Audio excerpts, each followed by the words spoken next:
am na solo mais Habib ñu ñëw nag ci combat bi nga xamante ne taxawaloon nga ko muy Serigne Ndiaye numéro 2 ak Sococim nekk combat amateur nekk nag combat bu nga xamante ne du combat bu ndaw Sococim wane boppam Serigne Ndiaye tamit nekk espoir écurie Fass nga boole leen def ci beneen combat spécial Ndandi Fall ak ki nga xamante ne moom mooy Dame Sène comme ni ma la ko waxee sànq ñi ngi waxu huis clos est-ce que pare nga pour organiser combat boobu pour def ko huis clos. waaw yaa ngi wax combat spécial kooku grand combat la encore Ndandi Fall Dame Sène grand combat la Serigne Ndiaye ak Sococim grand combat la ñaari grand combat ñaari journée la Habib def. ah donc mujjee def ñaari journée. def ñaari journée toj Sénégal ndax xam naa ne Dame Sène ak Ndandi Fall ay mbëru mag lañu. donc tey jii war nañu leen mën a defal seen journée ñu def journée bu neex Serigne Ndiaye ak Sococim aussi kazalika donc man pare naa pour def huis clos waaw pare naa pour def huis clos mais autorisation laay xaar ne mun ngeen def làmb tey jii bu ñu ne woon mun ngeen def làmb ma dem def huis clos. mais CNG ubbi nañ seeni buntu est-ce que dem nga fa boobaak léegi laaj leen ba xam ñoo ngi jaay ay licence parce que am na yoo xamante ne peut-être nar nañ ko mais duñ ko wax. ñëpp di ko dégg mais est-ce que Habib ak sa staff dem ngeen ba déplacé ba dem fexee jënd licence. CNG ñu ngi jaay licence mais problème bi en est que même boo jëndee sa licence joxewuñu date bi pour que ne tey jii wala weer bi mun ngeen commencer bëri donc loolu moom moo fi ne bu fekkente ne par exemple Habib bu jéemee def changer licence am mu jël la licence bu bees tey. weer bii di ñëw dinañ ko jox date pour mu bëree ma def ko waaw. pare nga pour def huis clos. pare naa pour def huis clos. parce que bari na promoteur yoo xamante ne instant bi rek ñu ngi xëccu naan pare nañ pour def huis clos mais est-ce que pare nañ est-ce que tamit liñ naan bëgg a fës rek taxul ñu dugg loolu mbaa bokkoo ci ñooñu noonu. parce que am na Gaston Mbengue moom pare na pour tëgg le 4 avril te mu ngi ci démarche yi te am naa yaakaar ni moom suñ ko joxee date bi dina ci tëgg waaye nag li ma jaaxal Samba nee na moom date. waaw moom laa la wax rek Lamine loolu yaakaar naa ne bokk naa ci ñi ko njëkk a mébét que ne tey jii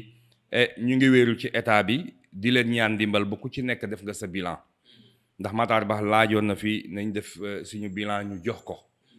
buñ ko defee jox nañ leen ñoom ñu ngi koy càmbar mais dama ne man Habib wax dëgg si yàlla Serigne Ndiaye ak Sococim daaw la woon le 22 juin laa ko waroon tëgg ba ren jii ñoom ñi ngi ak avance. donc tey jii mënuñu dem seeti leneen tant que bëre lu ñu Habib donte bu fekkente ne man Habib dama ciy perte Lamine ma xam ne loolu situation bi moo demee noonu du dëgg donc làmba ji bu ma ko defee ñii nga xamante ne ñoom ay notable lañu wala ay ñoom borom doole lañu mais mun naa leen yónnee lettre ne leen ngeen jàppale ma ci sama làmba bu ñu ñëwee baax na bu ñu ñëwul baax na mais l'essentiel que nañuy mane Habib jox nañ la date nangam pour nga bëreloo gars yi. bu ñu la joxoon mois de mars sax. bu ñu ma joxo woon mois de février sax ñu bëre Lamine ma bërelee leen waaw ndax man awma ci lu ma ciy perte man maa ngi soog a dugg ci làmba maa ngi ciy xalaat perte ak réussite ndax dara boo ciy dugg da ngay jàpp ne mun nga ci réussir comme mun nga ci perte te gis nga feebaru mbas mii feebaru perte la ndax bi mu duggee ci réew mi dara doxatul kon donc man bu ma gëmee loolu rek xëy na li ci kanam mooy dàq moo tax man dama bëgg a dimbali doomu jaambur yi et alors ñu bëre mu jeex libéré leen waaw wallahi azim loolu rek moo ma gën a ñor mais du alal bu ma ciy wut ndax xaalisu sponsor bi mi ngi ci man jot naa ko mi ngi ci man kon donc tey jii man bu ma sañoon et alors ñu déclenché làmb ji et alors bu fekkente ne gouvernement bi dañu ciy jàppale état bi ministre Matar Ba mu jàppale ñu su dee aussi am na nu muy gisee mais ñoom nañ ñu jox autorisation ne dem leen ngeen commencé seen làmb huis clos. lan nga gën a xaar ci état mu ñëw jàppale la nga toog bañ ubbi wala mu libéré leen ngeen tëgg. waaw mooy comme ni mu defee woon ak ñëpp rek xam nga képp koo xam ne tëggan nga làmb ñu ngi la wax nga def sa bilan sa budget bi nga xamante ne moom nga waroon financer ci bés boobu ndax promoteur bu nekk xam na ne bés bii dinaa ci ñàkk 5 millions lu mu tuuti tuuti wala bés bii dinaa ci ñàkk 10 millions lu mu tuuti tuuti ci la gars yi def seen bilan ku ci nekk def sa kii ñu joxe ko ñu toog di xaar nag pour en cas bu fekkee ne huis clos la ñu gis ne Habib day bésam bii waroon na ci ñàkk 10 millions kon donc xaaral ñu jàppale ko ci 10 millions boobu mais may woo aussi que ne xëy na nit munoo ko sax defal lépp mais akas néew nañu jàppale sax moitié xëy na bu ñu jàppalee moitié leneen moitié bi ñun ñi promoteur bi ñu àggale man de loolu laa gis waaw. macha allah dama gis ne état lu mu la jàppale tamit mënu la jàppale ci lépp ndax mbas mi ñëpp la laal na état laal na Habib laal na la laal na ñëpp la laal kon donc nit mënoo ko jàppale à 100% ci jamono bu ñu toll nii. loolu mënul nekk mais tamit li tax ñu gën leen a jàppale mooy axlu làmb yëpp nekk benn lan nga leen di wax ñoom tamit pour ñu nekk benn di xàccandoo di dóorandoo ba bu ñu waxee état dégg. waaw loolu nag aussi Lamine dinaa ci tirer benn leçon mooy que ne man de dama ñëw dugg ci làmb daaw yàlla def antuwul mais ba léegi maa ngi ci biir làmb comme promoteur mais yàgg naa ci làmb mais comme promoteur mais bi ma ñëwee Lamine dama ñëw fekk benn tiraillement boo xamante ne alors samay mbokki promoteurs yi samay nijaay yi samay papa yi ñoom ñëpp maa ngi leen di nuyu de passage ma fekk fi benn situation boo xamante ne Lamine neexuma Pape Abdou Fall dafa am camp boo xamante ne moom la ñu àndal Dieye production am benn camp boo xam ne moom la ñu àndal te yaakaar naa ne ñun bu fekkente ne dañuy woote que ne ñun ay jullit lañu que ne ñun ñoo bokk li ñuy wut ñoo bokk li ñuy xeex ci Sénégal yaakaar naa ne loolu war na mën a ñàkk Lamine ba ñun trouvé wu ñu am benn président promoteur mu jiite ñu ñun ñëpp mais kii nekk président ñi ànd ak moom kii nekk président ñi ànd ak moom loolu kalan la ci làmb déjà loolu rek yàq na làmb Lamine loolu rek yàq na làmb parce que tey jii Pape Abdou Fall damay wax nag pour defar waxuma pour yàq tey jii Pape Abdou Fall mun na am ay nitam ñoo xam ne ci làmb lañ nekk exemple laa lay jox et alors Dieye bëggoon tëgg par exemple koo xam ne sës na ci Pape Abdou Fall wala depuis bi mu nekk Pape Abdou Fall moo ko doon tëgg tey Dieye soxla ko kooku bu xamee ne Pape Abdou ak Dieye am nañu problème bu ko neexee du bañ mu bañ wala moom mu facturer Dieye lu bëri. parce que du nekk à l'aise ci diggante. du nekk à l'aise ci diggante bi parce que Pape Abdou Fall mun na xoole ne yow ba ngay xamul dara ci làmb man maa la yor ba tey di la tëggal làmb ba tey. donte bu fekkente ne sax yow tëggaluma la ren waroo woon xam nga genre yooyu mun na sax indi kalan ci làmb moo tax man dama leen di woo ñoom ñi nga xamante ne ñoom ñoo ñu jiitu ci làmb ñun ñu ñëw fekk leen ci alors ñu wan ñu exemple bu rafet man damay gis ne loolu du bennoo te loolu du exemple bu baax man Habib man bu may roy damay roy lu baax moo tax bi ma ñëwee dama ñëw tëdd njaaxaanaay ma ciy ñaan nag jàmm di ñaan pour ñu retrouver wu ñu nekk benn ñu dankaloo ñu nekk benn ñu jiital kenn ñu topp ci ginnaawam lii daal laa amoon li may wax ci côté boobu ngeen baal ma àq nag su fekkente ne am na lu ci débordé mais ndax jàmm rek moo gën lépp loo gis te bu fekkente ne làmb la ñuy wax pour ñu defar ko ñun ñi promoteurs yi ñun ñoo war a gën a defaru ba pare waaw luy daal laa amoon lu ma ciy wax. léegi balaa ñuy dugg ci waxtaan bi ci waxtaanu làmb Habib l'écran comme ni ma ko waxee mais dafa mel da nga yore beneen société bu xamante ne yaa ngi ciy yëngu bu bokkul ak l'écran. waaw Lamine ma la fekk nii. waaw maa ngi nii sama bureau nga ma fekk nii sama yëfu bopp la donc mu nekk société de gardiennage ak multiservice donc ma nekk man personnellement alors créer fi ay emploi di fi jël ay nit ñu bare donc fi nga nekk nii mooy bureau bi donc nit ñaa ngi liggéey donc loolu pour jàppale nit ñi la donc yaakaar naa ne jeune boo munee da ngay def ndax ku créer emploi jël lu toll ni 60 personnes nga leen di fay di leen liggéeyloo di leen fay yaakaar naa ne loolu lu mu tuuti am na loo xamante ne yaa ngi koy jouer ci sa dëkk man loolu man sama vie personnelle la man fii sama yëfu bopp la donc voilà Lamine nii nga ma fekkee nii laa mel bu ma demulee ci àll bi ci produit l'écran man maa ngi sama bureau fii sama yëfu bopp la administration baa ngi fi aussi donc société bi géré naa fi ay sites yu bare ci fii biir dëkk bi ñu ngi liggéey bu baax a baax alhamdulilah ci côté sécurité ak femme de ménage aussi damay recruter ay femmes de ménage yu bëri di leen intégrer ci kër yi ñuy kii parce que femme de ménage yi des fois dañu doon am problème ak ñi nga xam ne ñoom lañ doon liggéeyloo par exemple ñooñu weer bu dee des fois duñ leen fay dans ce cas dafay indi problème donc man damay recruter ay femmes de ménage yu bëri donc moo tax chaque jour que Dieu fait nit dina ma woo mu ne ma femme de ménage laa bëgg ma xool ci dépôt yi alors ma yóbbul ko kenn waaw te loolu dama koy def rek te yàlla tax du ma ci am revenu du ma ci am dara lu dul que ne weer bu dee kooku bu ko fayul mu ñëwaat ci man ne ma voilà léegi man maa nekk ci diggante bi kooku aussi bu fekkente ne femme ki ko doon liggéeyal dafa am lu mu ko sàccal tey ji am naa photocopie carte d'identité am naa certificat domicile am ak benn photom kon donc dinaa def démarche ci loolu ba nga xamante ne la mu jëloon ci moom mu delloo ko waaw voilà donc Lamine vraiment loolu la woon société bi daal mi ngi nii àddina bi ñëpp xaj na ci Martial sécurité waaw Martial sécurité mi ngi fii à la Solida donc en face Sénégal broderie waaw boo soxlaa sama numéro mën nga woote ci 77 342 67 28 waaw di nga jot Habib donc maay PDG bi maay propriétaire bi maay lépp voilà ma am fi samay employé nag ñoo xamante ne aussi ay ndenkaane lañu ñu ngi fi ma toog nii tey soxna si moo fiy toog des fois su ma fi nekkul moom moo fiy nekk mais tey dafa mënul ñëw moo tax voilà. Habib en tant que amateur combat yi taxaw ban nga ci gën a xaar. waaw maa ngi ciy xaar benn combat bu neex mooy diggante Ama Baldé ak Modou Lo. combat bu neex. combat bu neex a ngi noonu. ci bëre ci xeex ci ambiance. bëre ci ambiance ci xar fa xuufa combat boobu daal xam naa ne bu yàlla defoon ba combat boobu taxaw ba mu ñu bëre ko làmb dina dellu siwaat man maa la ko wax parce que sponsors yi dinañu bëgg a ñëwaat ndax xam nga Lamine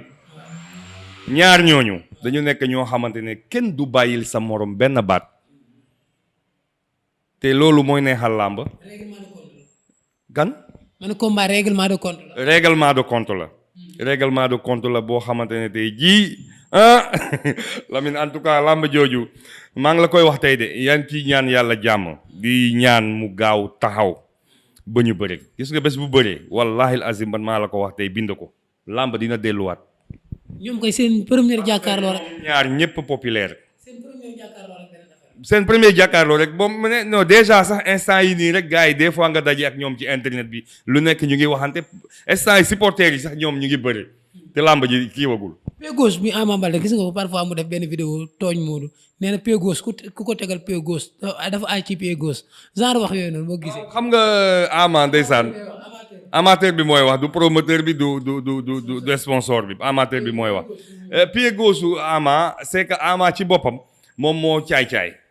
xam nga Modou pied gauche lay teg nee na nag ku teg pied. Modou pied gauche lay def mais Ama pied gauche lay def te Ama dafa caay-caay c'est que Ama ci boppam daa am loo xamante ne moom la bëgg a déclencher Modou daf koy cukk ci ay wax te xamul ne Modou Lo aussi nit du wax mu noppi Modou da ngay day bàyyi ba mu yaakaar ne fàtte na mu ñëw indiwaat ko wax ji donc mu nekk loo xamante ne Ama maa ngi koy gis ci TikTok bi maa ngi koy gis fépp ci internet bi des fois mu génnee benn wax mu wax mais man maa la ko wax tey gis nga làmb jooju Sénégal yëpp ñoo bëgg mu am ndax làmb ji loo xamante ne Ama gëmul ne Modou daanoon na ko mooy seen premier combat ba ñu amoon ca mbapat ba Modou aussi gëmloo na ko ne loolu dinaa la confirmer waat mu nekk loo xamante ne aussi Ama mbokk la ci Balla Gaye 2 mu nekk rakkam nekk léppam nga ñëwaat ci Modou Lo aussi mu jàpp ne man ak Balla la ma bëre woon ak moom ma échec ci war naa ko mën a fayu ci booyam bi nga xamante ne tey jii mu ngi koy jàngal bëre di ko wax fu mu war a mën a jaar ci man moo tax ma ne la revanche la wala dina nekk loo xamante ne Real ak Barça. mais boo gisee Ama di wax loolu Modou dañu gis ni Ama combat mi day teg pied droit te Modou ñu ci bari bu ñu analyser combat bi dañ naan kuy teg pied droit rek mën na laa indil ay jafe-jafe wala kuy teg pied droit moo la mën Gris Bordeaux pied droit lay teg. bi mu bëree Modou gis nga ko Eumeu Sène pied droit lay teg bi mu bëree ak Modou Lo gis nga ko mais bu bëree ak ay pied gauche day am problème moo ko dal ci Bombardier moo ko dal ci Balla Gaye parce que ñaari ñooñu ñoo ko daan Ama di ko tegal pied droit ba pare tolloo ak moom taxawaay peut-être Ama loolu moo tax maanaam xëy na loolu lay dalale xelu ay supporters am ba ni pied gauche ak pied droit lay. mais est-ce que Ama moom pied gauche am bi. droite lay teg moom laa la wax. est-ce que moom du jàng pied gauche. changer ko attention de parce que làmba ji mun nga yaakaar naa ne ñoom ñaar ñëpp ay changer stratégie même Modou Lo na mu doon bëree sax dina ko changer même Modou Lo na mu doon bëree dana ko changer. ni mu daan bëree. Modou Lo da doon ñëw taxaw ne sëm fixé la di xaar boo déclenché ñëw mu jiwaatloo ak yow te gis nga jiwaatloo boobu muy jiwaatloo ak yow mbàccum gerte lay indaale moom Modou Lo mbàccum gerte lay indaale pilti yëpp day fekk mu ngi xool ci tànk yi la muy dóor ci kaw yëpp mu ngi ci sa tànk te Ama Baldé dina sóoraale loolu moo tax Modou Lo yaakaaruma ne dina toog di xaar Ama. su ko xaaree su taxawee xaar ko. bu taxawee xaaree day yàgg rek mais dañuy daje ndax Ama ci boppam jàpp na ne tey jii làmba ji war na ko yéegee fu sori. kon taxaw xaar Ama Baldé nekkul avantage ci. non du yaakaaruma ne avantage la ci Modou Lo ndax tey jii Ama ci boppam nekkul mbër boo xamante ne boo xaaree di nga am li nga bëgg ci moom parce que Ama am na condition physique liggéey na ko ndax mbër boo koy xaar day fekk da nga ko bëgg a épuiser mais su fekkente ne da ngay bëre ak koo xamante ne aussi am na énergie wala mu tolloole ak yow énergie tolloole ak yow doole kon tey jii kooku pour nga xaar ko loo ko xaar rek dafay mel ni sa bopp ngay xaar kon donc man daal xam naa ne làmb ji moom pirip bip man maa la ko wax. du mat 2 secondes. man maa la ne pirip bip lay doon. combat bi kon mënuñu ko natt ci 5 minutes. parce que dañuy jàpp ne parce que xam nga dañuy yaakaar ne combat bi dafay yàgg ñu bëre fii kërti génn saako yi ñëwaat dóorante non Lamine lii dañ ko tegaat nga man maa la ko wax làmba ji pirip bip la pirip bip boo ko déggee nag nekkul ne dóor daanu lu gaaw lay doon jaxasoo rek ñu kenn nax sa morom. kan nga jàpp ni mu ëpp doole. waaw non ku ëpp doole kooku xam naa ne ñoom moom wax dëgg si yàlla bon ni ma leen gisee ñoom ñëpp am nañu forme mais mënuma wax ne diw moo ëpp doole mais nag dafa am lu ma jaaxal ci Modou Lo mooy que ne Modou Lo dafa bëre ak Lac de Guiers je pense xaw ma Eumeu Sène ñu daje benn émission télé bu ma doon def mais ma gis Modou Lo ma ne non kii du yow mu nekk loo xamante ne vraiment dafa ma gaaw moo tax Modou Lo nit mënu koo waxal li mu doon par exemple mënoo wax ne amul doole ndax buy bëre ci bërëb na nga koy gisee ci écran bi wala ni ngay jàkkaarloo ak moom bu summee ko ba dem sangu la lendemain nga daje ak moom da nga naan kii non moo tax dama ne nit mënul wax ne Ama moo ko ëpp doole te Ama aussi xale la te Ama commencé na am doole ndax li tax ma ne commencé na am doole dafa feeñ ci daggam te Ama dafa ñeme entraînement léegi par rapport ak bu njëkk da nga doon gis des fois Ama mu xaw a des tuuti volume bi moo doon ëpp comme bi muy bëre ak nees genre xam nga mais léegi Ama boo ko xoolee nga xam ne dafa musculé ba pare dafa am endurance ndax Ama bu ñëwee stade li muy njëkk a def day tuur stade bi ba pare te loolu endurance rek moo ko mën a may nit moo tax nee naa la gis nga làmba ji gis nga ñaari champion yoo xam ne ku ci nekk pare na làmba ji du yàgg. pare ngeen pour sponsoriser boobu combat bu ngeen déggoo ak Luc Nicolaï. mais Luc Nicolaï ci boppam maa ngi koy nuyu de passage wax dëgg si yàlla suñu père la démarché woon na ma fi ay jamono mais par la suite numéro am laa amatul woon ndax Luc wax dëgg si yàlla ku ma bëgg la man dama ko bëgg ba jeex tàkk mais nag nit bu ma ko bëggee alors du ma ko bëgg sax di manifester man dama koy ñaanal yàlla rek loolu sama diggante ak yàlla lay doon ndax xëy na mun nga bëgg nit alors nit yaakaar ne dafa am looy bëgg ci moom xam nga dëkk bi moom dañ lay waxal loo xam ne defoo ko tem tey jii buñ ma doon gis may dem kër Luc Nicolaï wala ma koy woo téléphone ñu yaakaar ne dafay am lu may wut ci moom te cofeel dafay am ci nit des fois nit mu am ci yow cofeel wala nga am ci moom cofeel boo xamante ne tey doo soxlaa dërëmam mais da nga koy amal njëriñ bëggate yàlla tax waaw loolu moo ma dal ci Luc Nicolaï donc genre làmba yooyu aussi bari na lu ma ciy dugg en tant que sponsor bari na lu ma ciy dugg voilà kon donc bu ñu fa yeggee rek ci kàttanu yàlla parce que visibilité la te visibilité lañ soxla waaw. jërëjëf kontaan naa ci yow looy tàggatoo. waaw li may tàggatoo Lamine mooy di gane ñaax askanu Sénégal rek ñu xam ne dëkk bi ñun ñoo ko moom nañu ànd nekk benn ndax vraiment am na lu xew démb maa ngi koy métit lu trop mooy waa Pastef manifestation bi nga xamante ne am na démb vraiment mu nekk lu ma tiis ba am naa ci sax benn booy boo xamante ne ñu ngi ko jàpp sànq laa jógee foofu di leen masawu bu baax a baax di ñaan jàmm di ñaan kilifa yi diine yi ñu ngi ñaan waaye maa ngi leen di ñaan lépp lu ñu mën di ñaan bu ñu tàyyi nañu ñaan dëkk bi nañu apaiser wu ñu xam ne dañoo war a dal ndax fii lu fi yàqu ñun ñoo yàqule lu fi baax ñun la baaxal di waxante aussi ñi nga xamante ne ñooy internet yi bu ñu dajatee ci site internet yi nañu bàyyi saagante bi ndax wax ju ñaaw baaxul wax ju ñaaw rafetul nañu bàyyi di saagante ndax ku respecté sa bopp waroo jàkkaarloog sa morom di ko saaga koo xam ne sax xamuloo ko nga di ko saaga mun nañu ku nekk mun na di def ko sa commentaire ku nekk joxe sa gis-gis sauf saaga fu nekk lay am muy TikTok ak muy internet yeeg débat yeeg yépp saagante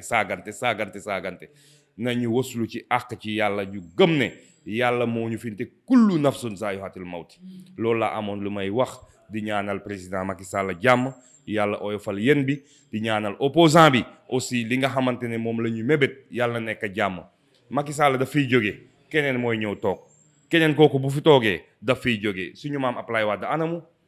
Senghor anamu Abdou Diouf anamu ñoo ñëpp dañ jaaroon pour liggéey kon donc dëkk bi ñun ñoo ko bokk dëkk bi ñun ñoo ko moom des fois nga gis ci politique bi nit bokkoon tey ak bàyyi politique tax ba ñu noonoo ilaa yow mi diini te yomal xiyaam kat yàlla am na lu mu ci wax li ci yàlla wax mooy ëllëg yomal xiyaam ku nekk sa jëf ngay tal kon donc dañuy rafetal suñu àdduna ëllëg yomal xiyaam buñ fa dajee yàlla boole ñu nekk benn ndax yàlla moo njëkk a santaane nekk benn donc buñ fiy noonoo kon donc dañuy weddi yàlla man loolu laa amoon li may wax di ñaanal promoteurs yi jàmm di ñaanal askanu làmb bi jàmm di ñaanal CNG bi jàmm di wax ne Matar Ba ministre des sports man Habib maa ngi lay woo personnellement nga ñëw soutenir làmb ci li nga xamante ne moom nga mëne yàlla na yàlla defal jàmm Lamine di la kontaane bu baax di woo Sénégal yépp ci li nga xamante ne mooy site bi nga xamante ne mooy Lamine Lutte TV mu nekk nit ku baax di la ñaanal jàmm Lamine yàlla nga am sa yëfu bopp yàlla nga am sa télé Lamine ba di ma invité foofu ba ma indi sponsor bu bari indil la ko waaw yàlla mën na ko yàlla na ko yàlla def